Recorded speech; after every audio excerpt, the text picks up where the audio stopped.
Alright guys, here we are. These are the stickers that came with the helmet, and they are for the vent holes that go on the side. Now you can either use the stickers or cut them out. As you can see, it matches the contour of the helmet. Okay, so it puts the left and right side vents where they're supposed to be in line with the contour of the helmet. So you just sort of follow this outline here, and the vent hole representations will be where they're supposed to be. So let's go ahead and just cut this in half right here, and we'll start putting it on. Now, per 501st guidelines, if you guys are making these to be 501st approved, you can use the stickers, or you can actually drill the holes in there yourself. And if you do that, you have to have like a mesh screen over it like you would do with the teeth. So you can do it either way. These came with mine, so I'm going to do this. If I don't like it, I might drill them out just to get more ventilation in the helmet. So let's just make sure the surface area is clean here. And we'll go ahead and line this up. I'm not going to be too worried. You see some of the scuff marks on this all over it, up on the top and on the earpiece. You can even see right where the vents are going to go, there's some scuff marks. I'm just going to use that as part of the weathering. I'm not going to try and make it perfect, you know. I want it to look used and worn and battered anyways, and you'll see that at the end when we're done with all the weathering. So let's just go ahead and cut some of this excess off here so that we can fold this onto the contours of the helmet and follow these lines. And those lines will come off with the sticker, so you don't have to worry about them too much. You just line them up here with the earpiece, right against each line here. Make sure you got the little step in for the ear, how it indents in the cheek, and then make sure it lines up with the earpiece, and then just sort of, I'm just going to sort of push it all down. Make sure you get all the air bubbles out. Normally if you're doing like a vinyl sticker like this, you would use like a squeegee, but since it's a rounded surface, I'm just going to use my thumb here, and we'll just keep pushing it down. Make sure we got good contact and got the air out. And then we'll just pull it up slowly and see what we got. And you can already see the lines are coming up with it, so that's good. But you can see some of them are lifting off, so I just better make sure, put some more pressure on them, make sure they're stuck down really good so they don't peel off with the backing. And just go slow, it's a slow process, no rush. See, a couple more of them are starting to go, so press those ones down. Right, and so I can get this backing off, and once that's off all the way, we're done. Right, so there's our back piece, all the vent stickers are off it, you got your outline on there. Right, we can just toss that now, and then I'm just going to push these down a little bit more, make sure they're stuck on there nice and good. And then if I ever want to use those as like the guide, you can just keep them on there and just Dremel right through them. To make the holes if you want more air circulation through the helmet. So it's going to be the same thing. We're over here on the right side now, and we'll just do it in reverse. Maybe this time I'll try cutting off the excess before I pull the sticker backing off. See if that helps a little bit. But I don't think it was too bad on the left side, so I'm not too worried about it. They seem to go down pretty good. I'm usually just a little bit impatient, so yeah, I was trying to peel it off sooner, but like I did on the other side, you know, when you get it all off, just put a little bit more pressure on them. Make sure they're down, stuck really good, and you should be good to go. So let's line up our outline again with the contours of the helmet. So there's the cheek piece and the ear piece that we're line up to make sure that our vent hole representations are in the correct locations. And there is 6 of them, that is per regulation. So like I said, I think I got this from Imperial Surplus, and Kevin's really good about doing everything 501st, and that's how I found out about him. So everything, I'm not worried about anything not passing. So we'll just go ahead and peel this one off too, and we'll go nice and slow and make sure that those are staying down. Alright, see, look at that. So now we have our vent hole representations on both sides, and we can just sort of gather up our trash here and get rid of it. Okay, so toss that stuff. We don't need that. Our vent holes are on there really nice. They look good. You can see them both on both sides. I think it looks really good. All right, so let's move on to the next step here and start doing some masking for some painting. All right, guys, so here we are. So we're gonna paint this right here. This is the little nose piece. And so we're gonna use the same gray that the teeth are. So here's the Krylon that we used for the teeth, which is a paint and primer in one, you can see there. And so we'll go ahead and mask this little piece off here. And I'm actually just gonna paint it with a brush. But that way it matches the teeth like I said earlier. So we'll just go ahead and start masking this off.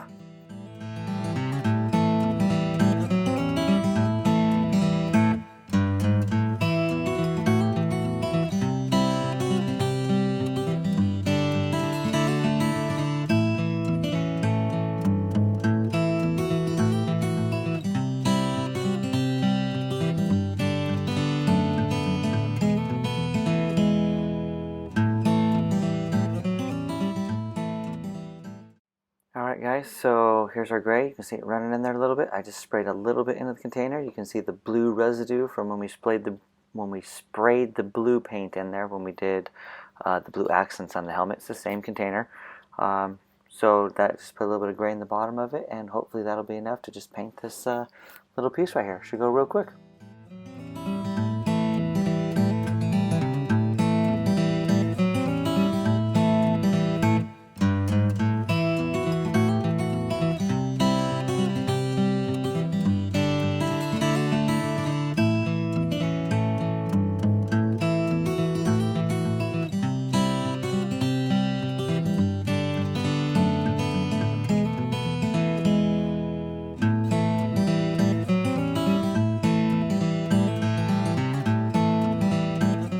Alright, see, that didn't take very long at all. And you can see that little bit of paint, just used a little bit of it. It lasted, and we got the gray on there nice, and I think it looks pretty good. So we'll just clean the brush out here a little bit, and we'll call it done.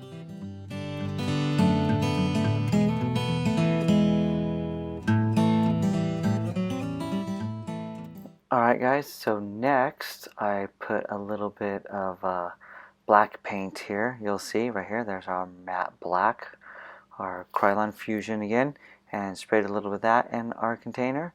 And we're going to go ahead and we're going to paint the little respirator backgrounds, so it's black behind there instead of white for when we put the respirator breathers in there.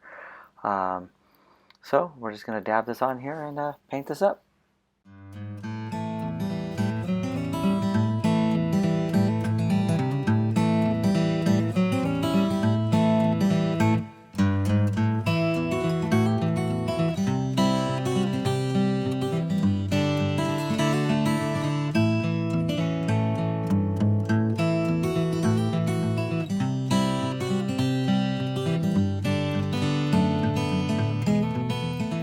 Alright, so we got that all painted up. Clean the brush up here again, and when we get that all cleaned up, I think we'll go ahead and take this masking tape off here, and it should be dry enough. We'll peel this off and see what we got here. Yep, pretty dry. Make sure we don't ruin the paint when we peel the masking off. So we'll pull the masking off here. Looks like we're gonna get this off in one piece. That's pretty cool. Oh, maybe not. And there we go. And I already see, looks like we had a couple of bleed lines through the tape. So we're gonna have to fix that. To me, they look a little bit too big to leave as like weathering or dirt. So I'll just take a Q-tip here and dip it in the paint cleaner, acetone, paint thinner, whatever you want to use.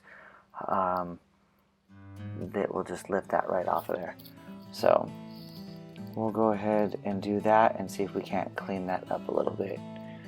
So we'll come back here with our Q-tip. Oh, yep, there's our acetone.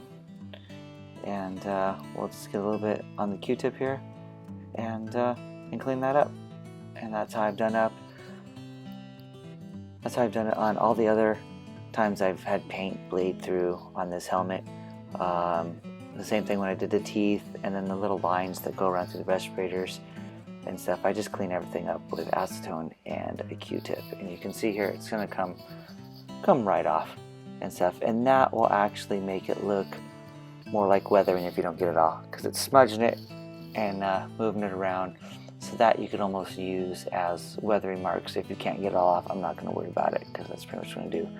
Clean up some of the hard edges where the paint shows at angles from the masking, and we'll call it good. You know, we'll leave some of that paint around it there, and that'll just blend into the weathering, and it'll all look good when we're done.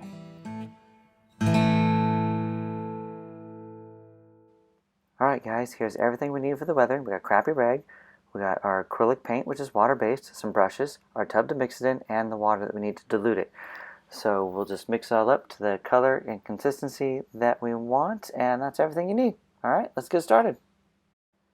Alright guys, here we are. I already put some of the black in the bottom there, you'll see, and just a little dab. So we'll go ahead and add some water to it. It might be a little bit more than a dab. It looks like it's about the size of a quarter.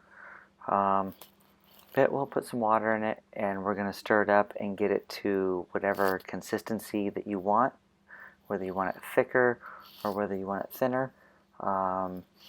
And then we'll start applying it to the helmet.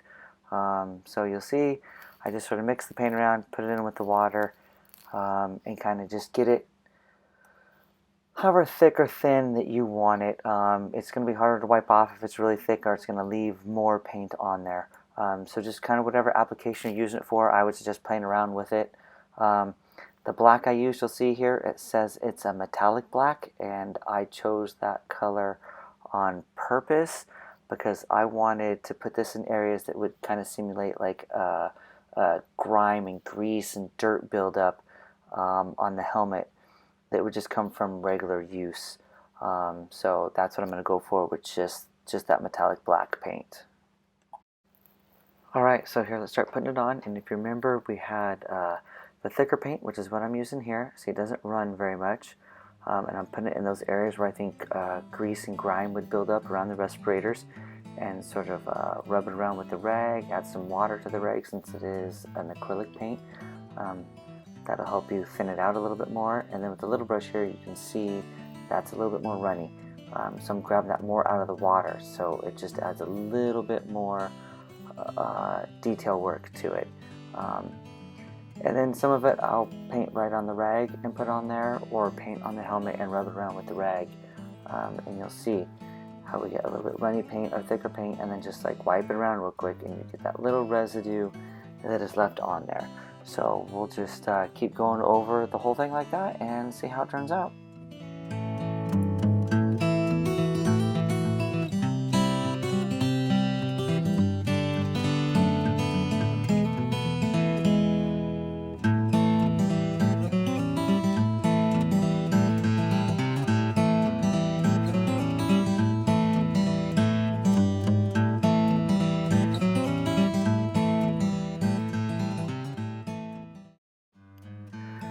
Alright, so I'm repositioning the camera here, sorry about that guys. But you'll see I'm going to take this sanding block, and I'm actually going to scuff up that nice blue paint that we had on there, because it looks just too new and shiny. So scuff that up a little bit. Also give some areas for this other weathering paint to grab onto, because the helmet is so smooth and the blue paint is smooth, and we want it to all look weathered and blended in. So you can use sandpaper to rough it up in certain spots. You see there on this clamshell piece, from it sitting down, always being on the table, it's already got like a little mark on the bottom, and I just left that there because that's just natural weathering and wear and tear. So we're just going to try and like blend it all together. So now we'll add some brown to the mixture for some dirt. Now that we got our nice gray coat on there with the metallic black, so kind of the grease and grime that would just build up on the helmet. Now we're going to go ahead and add some brown to the mix to make it a little bit more dirty. So if they were in some sort of battle jungle environment with dirt and stuff, that it would just mix in with rainwater and whatever, just grime, you know, you guys know. if you've ever gone hunting or hiking or anything, and you just get that grime buildup on your clothes. That's kind of like what I'm going for here. All right, so we're gonna mix this brown and black in together here real good and try and get like the color that I'm looking for, and then I'm gonna go and show you guys another technique that I use here. I'm just going to go ahead and I'm actually going to put another glove on. So you see here, 2 gloves now. All right, and what I'm going to do is I'm actually going to take this paint you'll see here, and I'm going to put it on my hands, and then I'm going to touch the helmet as if I was a clone in combat. If you guys are familiar with like the animated series, they take their helmets on and off. So if you're in a combat area and your gloves got all dirty from crawling around and doing everything that you need to do, this is the dirt and grime that would be on your gloves. And then you're going to pick your helmet back up and you're going to put it back on when you're done resting, when you got to go back into battle, whatever. And so that's what I'm going to try and simulate. I'm pretty much just going to like get my hands dirtied up here, you see a little bit, wipe some of it off, and then we're just going to go ahead and touch the helmet as if we were picking it up and holding it and, you know, going to put it on, or just to get a more natural look to the weathering rather than me painting it on there and smudging it on with the rag. This is your hands actually touching it. Let's see if we can simulate how you would pick it up, hold it, put it down, and there's, you know, everywhere that you touched it is where it is. And hopefully that gives it a little bit more realistic look. You know, if you set it down on the table, set it down on the ground, pick it up, your hands are dirty, put it back on, well, now your helmet's dirty. And that's kind of the realistic look that I'm going for here. Alright, so now you're pretty much just going to rinse and repeat all of your steps. So you saw me use my hands and thumbs again there, and I got the rag back out, spray some water on it to dilute it. I'm pretty much just going to go over the whole thing with all the different processes you've done before. See, here's some more paint with the brush, and you're going to continue to apply and wipe off until you get your weathering just the way you want it. So you'll see here I'm just going to go all over. There's some more sanding block, all the stuff that we've already done that we're just going to do until I get the helmet looking the way that I want it to look.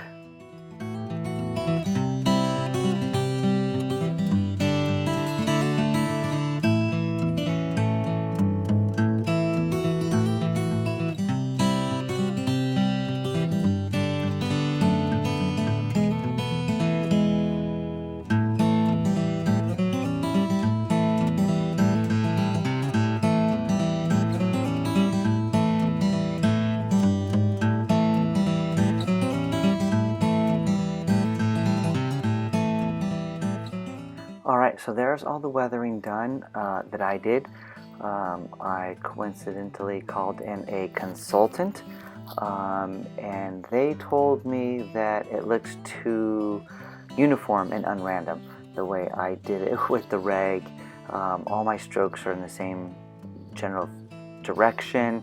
It doesn't look too random. So I called in an expert, and here is my 10-year-old daughter, who is going to obviously be more random than I am with her own technique here. And so we're just going to let her have at it for a little while here, because again, it is acrylic paint, and if it gets messed up, you can just wipe it off with water. So we'll see what she comes up with here, so we get a different perspective, different random patterns than what I was able to generate with my adult mind that thinks more